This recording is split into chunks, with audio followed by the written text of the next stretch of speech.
안녕하십니까. 역사는 최태성, 전세도 최태성.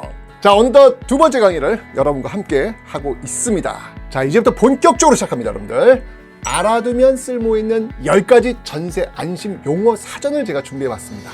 여러분의 그 전세를 지켜줄 10가지 핵심 용어 아주 쉽고 확실하게 알려드리겠습니다. 자, 여러분들 모르면 정말 큰일 납니다. 생애 처음으로 전세 계약을 준비하고 있다면 지금 집중하십시오.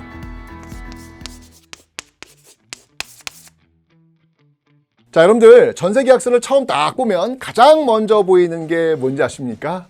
네, 바로 임대인과 임차인입니다. 임대인은요, 임대를 해주는 사람, 즉 집을 빌려주는 사람, 집주인입니다. 자, 그리고 임차인은요, 전세 계약 시 계약을 통해서 집을 임차해서 거주하는 사람, 소위 세입자를 말합니다. 임대인은 집주인, 임차인은 세입자.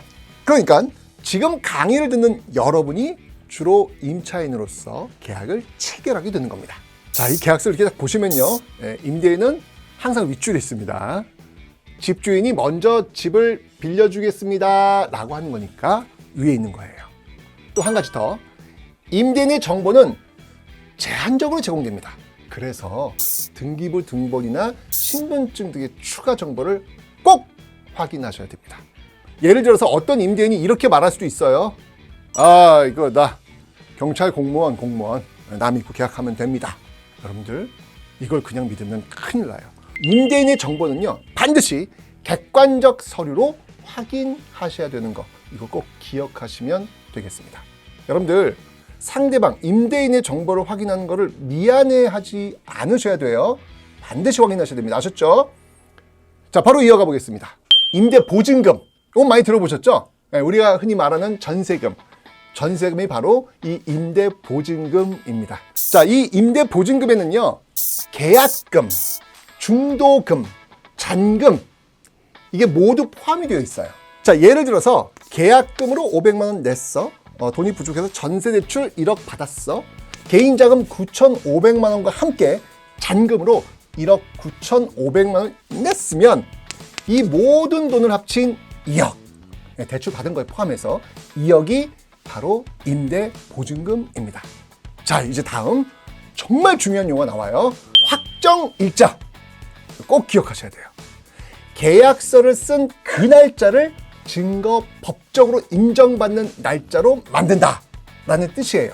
자, 확정일자를 받지 않고 계약서만 가지고 있어 봤자 나중에 문제 생겼을 때 보호받기 어려워요.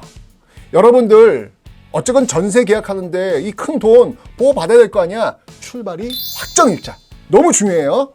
자, 이 확정일자는 주민센터를 방문해서 받을 수 있습니다.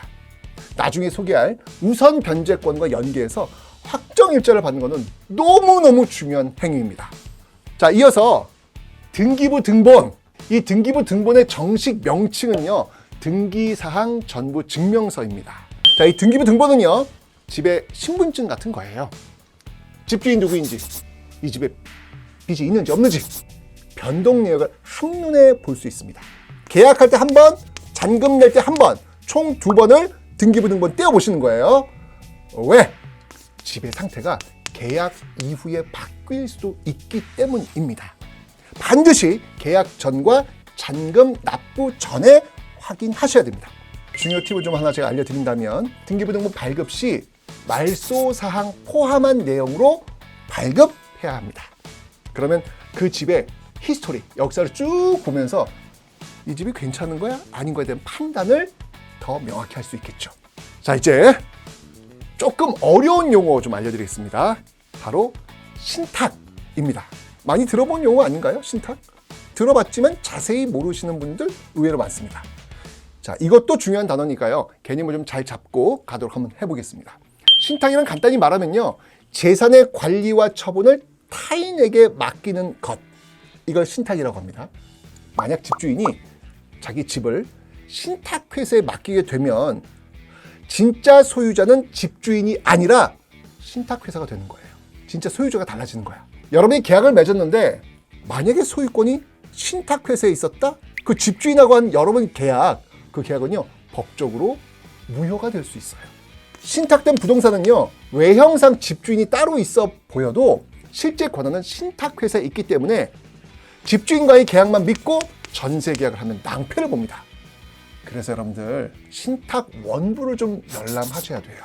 특히 이 신탁 원부는요, 이렇게 등기소나 대법원 인터넷 등기소에서 열람이 가능하다라고 하는 점 꼭 기억하셔야 되겠습니다. 전세 계약을 하다 보면요, 이게 한치 앞도 알 수 없는 일들이 정말 많이 생깁니다. 먼저 알아두셔야 될 용어는요, 근저당권이에요. 집주인이 돈을 빌릴 때 집을 담보로 설정하는 권리를 말합니다. 자, 만약에 집주인이 은행에서 자기의 집을 담보로 2억을 빌렸어. 그럼 등기부 등본에 등기 목적은 근저당권으로 적히고요. 채권 최고액 2억 4천만 원. 그러니까 빌린 돈의 대략 1.2배로 적힙니다. 2억 4천이야. 아, 그러면 대출 2억 받았군. 요 느낌이 나오셔야 되는 거예요. 자, 근데 이게 왜 중요할까? 근저당권이 많을수록 나중에 혹시 이 집이 경매에 넘어갔을 때 먼저 만들어진 그 권리의 순서대로 돌려받기 때문에 여러분이 돌려받을 보증금이 줄어들 가능성이 커지는 거예요. 그래서 반드시 근저당권의 금액과 건수를 확인하셔야 됩니다. 그래야 나중에 혹시 사고가 터졌을 때 여러분의 돈을 온전히 돌려받을 수 있는 거예요. 자, 그 다음으로는요, 대항력이 있습니다. 내가 이 집에 살고 있다는 걸 법적으로 주장할 수 있는 힘, 권리입니다. 어떻게 이 권리가 생길까? 전입신고를 하면요, 그 다음날 0시부터 대항력이 생깁니다. 등기부 등본에 근저당권은 기록으로 명확히 적혀요. 근데 대항력은 지금은 눈에 보이지 않아요. 근데 문제 발생 시 중요한 구제 요건이 될 거기 때문에 굉장히 중요합니다. 전입신고 잊지 마세요. 나중에 피가 되고 살이 되는 여러분의 방어 무기가 될 겁니다. 자, 그리고 이제 우선 변제권. 이것도 정말 중요하죠. 의외로 이런 일들이 많이 발생해요. 여러분이 살고 있던 집 경매에 넘어갔을 때 여러분의 보증금을 다른 채권자들보다 우선적으로 돌려받는 권리, 즉 우선 변제권이 있어야 합니다. 전세 임차인의 경우 이 권리를 확보하기 위해서 3가지 조건이 필요합니다. 앞서 말했던 확정일자, 전입신고, 점유를 통한 대항력을 말합니다. 대항력이 발생한 시간 순서로 우선 변제권이 발생하기 때문이에요. 자, 같은 날 계약했어도요, 누가 먼저 전입신고를 하고 확정일자를 받았느냐에 따라서 보증금을 먼저 돌려받을 수 있는 우선 변제권이 생깁니다. 자, 예를 한번 들어볼게요. A, B, C 세 사람이 모두 8월 1일에 전세 계약을 맺었다고 봅시다. 자, 그런데 A는 그날 바로 전입신고 그리고 확정일자 받았어요. B는 확정일자만 받고 전입신고는 며칠 미뤘어요. C는 확정일자도 전입신고도 모두 늦었어요. 결과는 우선 변제권이 발생하는 시기가 달라져요. 같은 날 계약했어도 누가 먼저 권리를 갖췄는지가 중요합니다. 순서를 따진다면 당연히 A 먼저, 그 다음 B 먼저, 그 다음 C. 꼭 확정일자와 전입신고, 이 2가지는 반드시 명심하셔야 됩니다. 자, 이제 10개의 단어 중 2개가 남았습니다. 자, 먼저 최우선 변제금입니다. 특히 전세금이 적은 소액 임차인에게 제공되는 가장 강력한 보호장치입니다. 만약 다른 채권자들이 내 앞에 줄을 쫙 서 있어. 돈을 못 받겠네. 그런데 소액 임차인이라면 법에서 정한 금액만큼은 제일 먼저 돌려받을 수 있습니다. 든든하죠? 자, 지금 표가 보이실 텐데요. 여기 이제 지자체별로 금액이 좀 다르니까 꼭 체크를 한번 해보시기 바랍니다. 자, 근데 여러분들 전세 계약하고 제일 무서운 상황이 뭔지 아세요? 이거예요. 이러면 황당해. 집주인이 연락이 안 돼요. 집주인이 돈을 못 돌려준대요. 이런 말도 안 되는 상황이 요즘 정말 많이 벌어지고 있는데요. 이럴 때 여러분을 도와주는 거, 그게 바로 이 전세 보증금 반환 보증입니다. 이 보증에 가입되어 있고 이행 요건을 준수했다면 허그와 같은 보증기관이 여러분의 보증금을 대신 돌려줍니다.